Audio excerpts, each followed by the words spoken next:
Hello.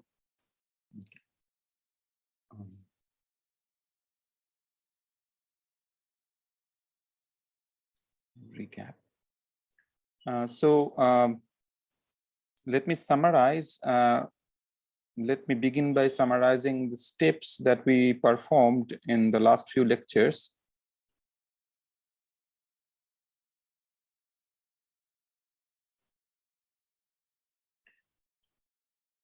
We started out with a classical field theory action and then expanded it around a local minimum of potential. So classical action, expand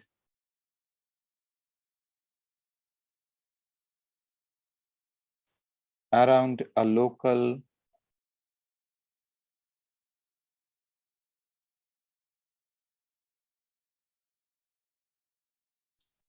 minimum of potential.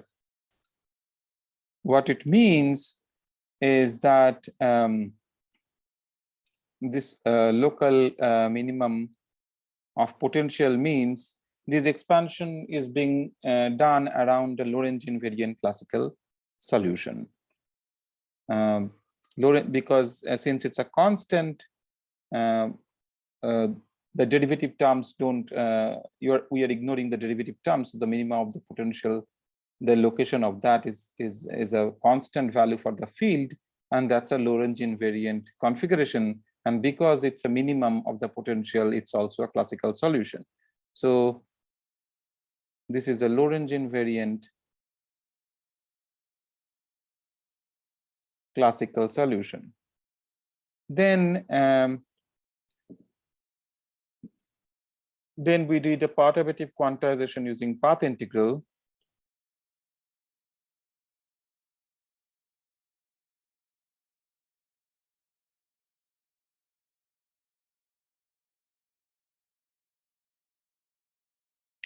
And evaluated what we call Z of J, which is the generating functional for connected diagrams. So this has a power series expansion in J.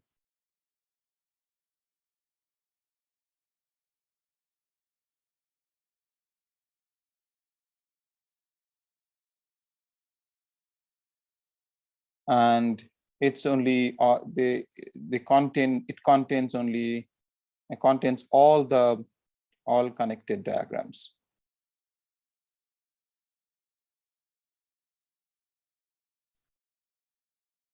Then after the quantization in general, we saw that vacuum gets corrected, but because the entire calculation is done in a Lorentz invariant way, thanks to the fact that the original vacuum configuration that we chose was Lorentz invariant, the entire calculation preserves Lorentz invariance, and therefore the shifted vacuum remains Lorentz invariant.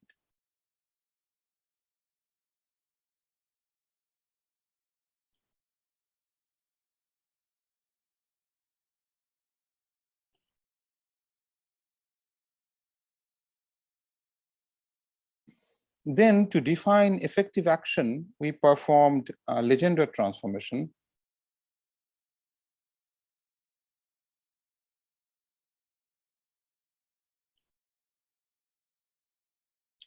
And define gamma phi CL to be minus I h bar zj minus h bar j phi CL. So this is a Legendre transformation of Zj to gamma phi CL. And as a consequence of this, this definition, we have this relation phi CL given by del I del j of Zj, and j is equal to minus 1 over h bar del gamma del phi CL. Okay.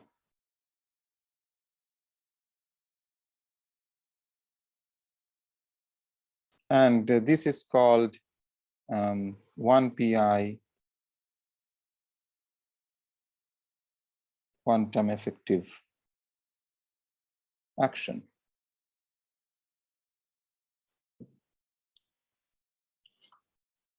A quantum effective action contains all the information about the quantum theory, which are encoded in this in the 1pi vertices, and using those vertices, the entire effective action gets constructed. That's the consequence of this definition, which is what we demonstrated in detail. Now, I shall be doing lots of manipulations using this type of variables. One should remember this following thing in mind, that z is a functional of j, and therefore a derivative will also produce a functional. So this phi CL is actually a functional of j, but at the same time, phi CL also is a local function of x, because when I take a derivative, I'm taking a derivative with respect to a local field, and that should be there. So it is both a functional, it's a functional of j, but a local function of x.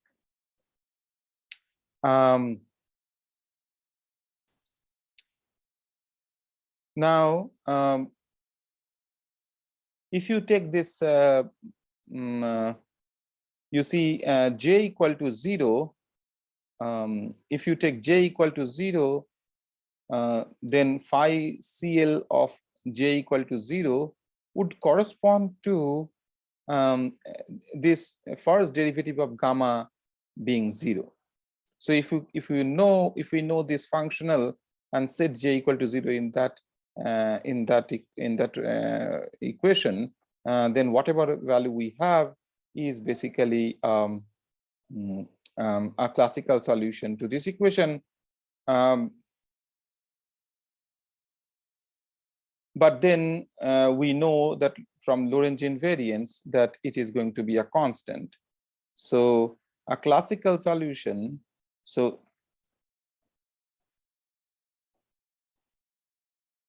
constant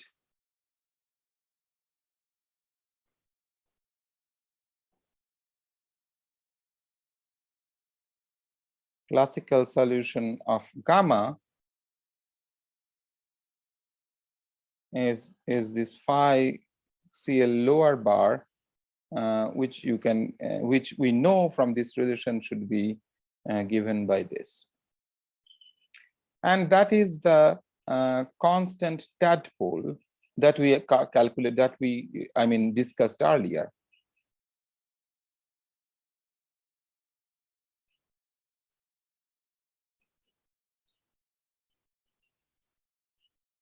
So we had discussed earlier how to remove that, which means how to remove the constant tadpole, which involves shifting the field by the value of the tadpole, which will give you additional Feynman diagrams that when you add them, they will cancel the tadpole contributions.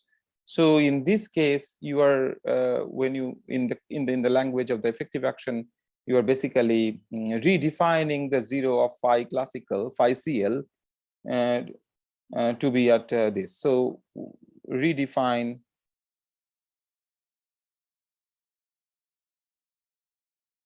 zero of phi CL to be at phi CL lower bar, and then the tadpole is removed, and then gamma phi CL is that, we can choose to work with that kind of a gamma phi CL where the tadpole is removed just because you have shifted the origin, and gamma phi CL is the complete quantum, is the complete quantum effective action around the exact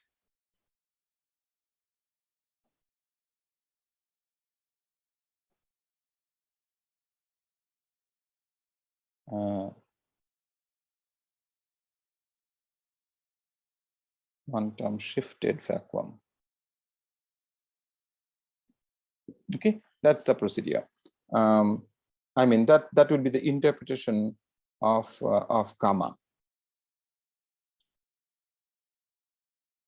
Then we noticed that gamma phi seal has a non-local, I mean, functional Taylor series expansion. So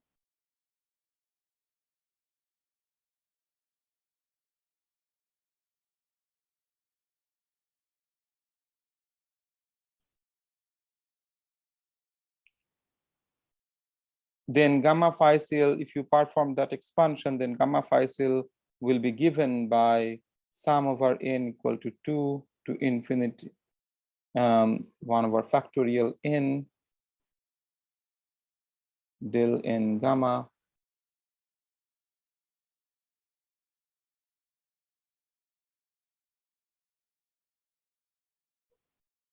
at 0 phi seal x1 to phi seal xn.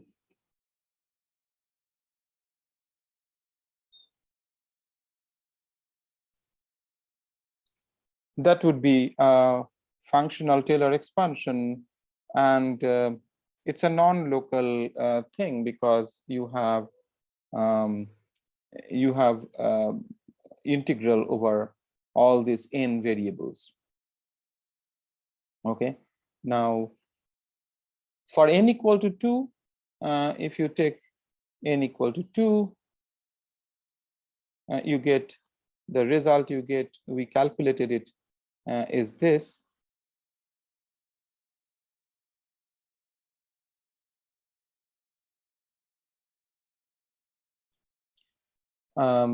This, of course, this comes from the original action, and this part is the starts with loops. This is the 1pi 2-point function written in position space, and the way we define 1pi graphs for the 2-point function, this starts with the quantum loops. This is the classical part on that side. So these are quantum loops.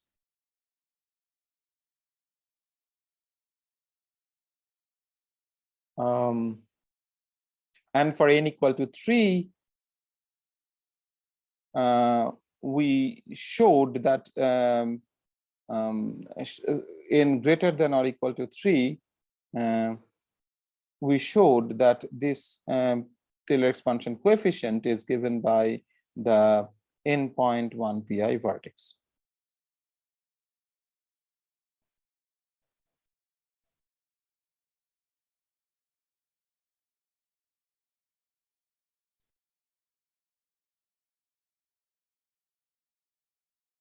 So these are amputated 1pi. So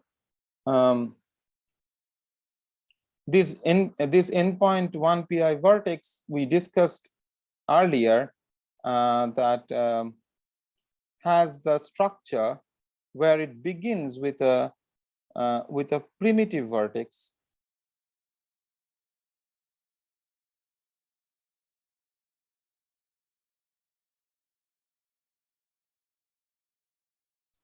and then quantum loops.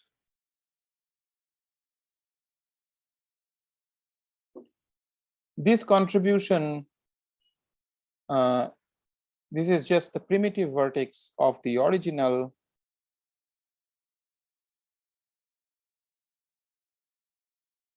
classical action.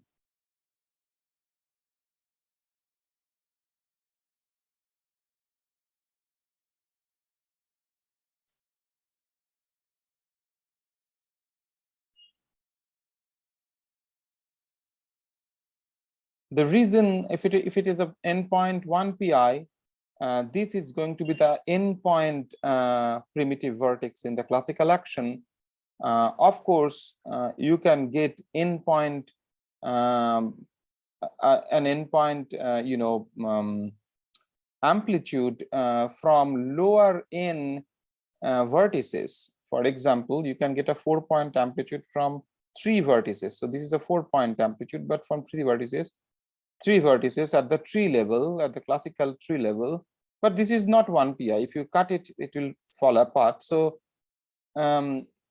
if you have to have 1pi diagram endpoint, then at the classical, at the tree level, only the primitive vertex is supposed to contribute. Lower vertices will give you tree level diagrams that are not 1pi, and therefore all other diagrams are they consist with they involve loops, quantum loops. So lower point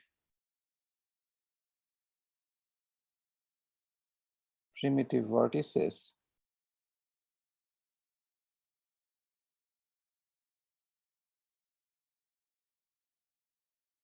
produce non-1pi diagrams.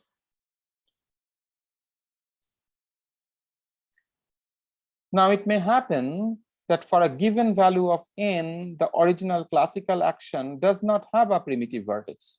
Suppose you are considering n equal to 5, but the classical action is a phi cube theory. Then there is no primitive vertex. So then this contribution is 0.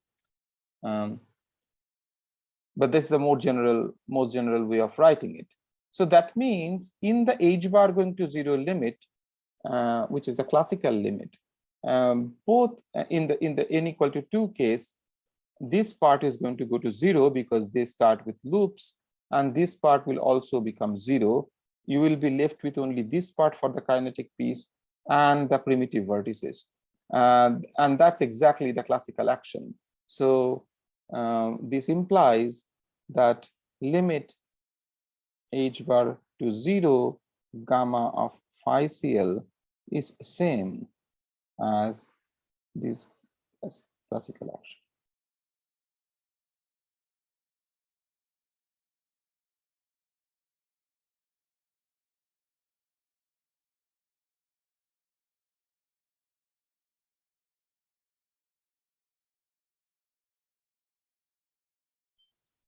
This is what we have shown so far.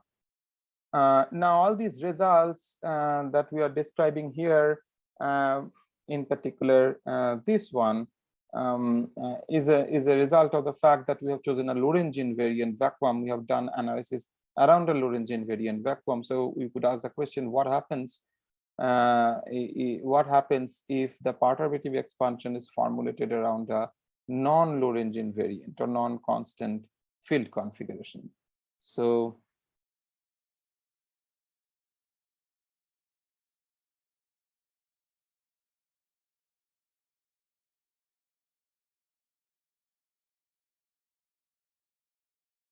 what about performing perturbative expansion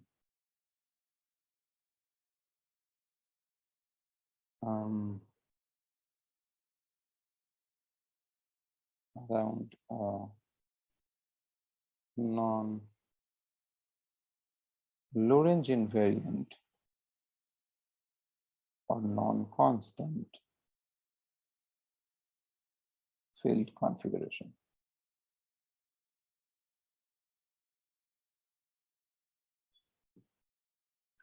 Now, to answer this question, one can proceed in two possible ways, one of which will be discussed in a little detail, but the other one we do not have the scope to discuss it here. So the other one is what you could do is to write the original classical action as that non-constant field configuration, which is a background field configuration, and plus a fluctuation. It is this fluctuation that carries the dynamics. Phi b is a fixed background field configuration. So it's an arbitrary background.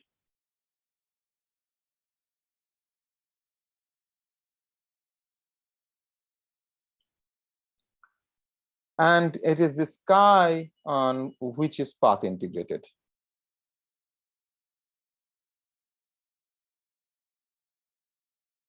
Then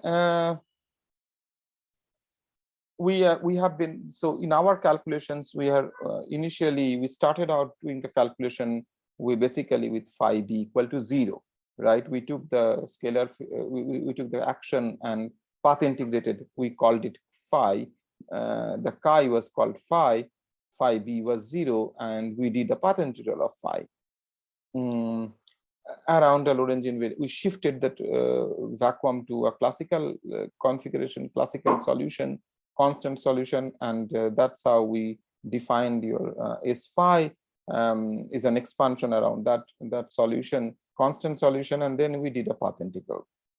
And then as a result of quantization, the vacuum shifted, and we did a further shift to absorb that. This is what we did.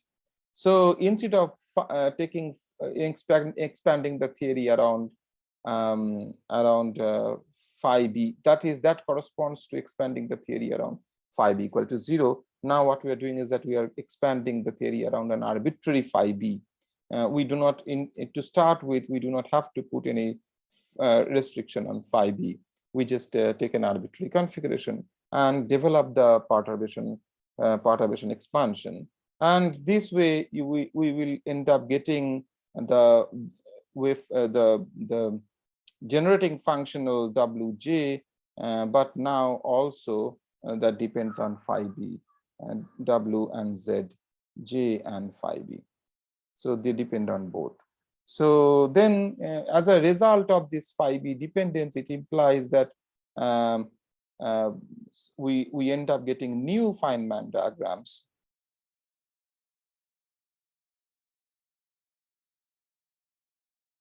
New Feynman diagrams and rules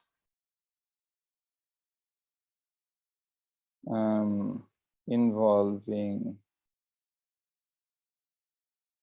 phi b. New diagrams and new rules that will involve phi b, and we shall not go into the detail of how to do that, the detailed calculation of that. Okay. There's another that one can do is to evaluate the original.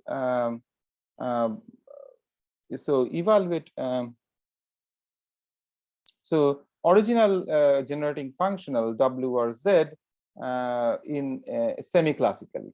So it's a semi-classical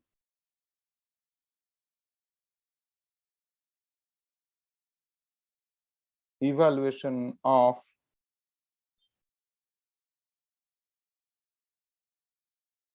original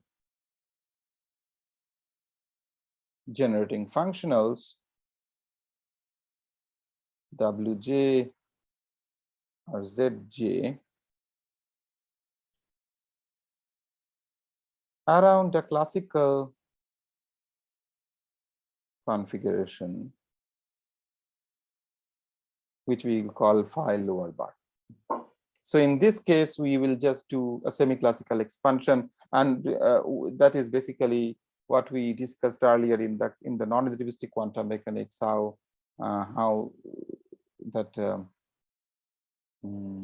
to do semi-classical expansion of the path integral, where the classical contribution is dominating, but then we have higher order in H-bar corrections. It is the same idea applied to the quantum field theory. Now that's what we will. This is what we will pursue further.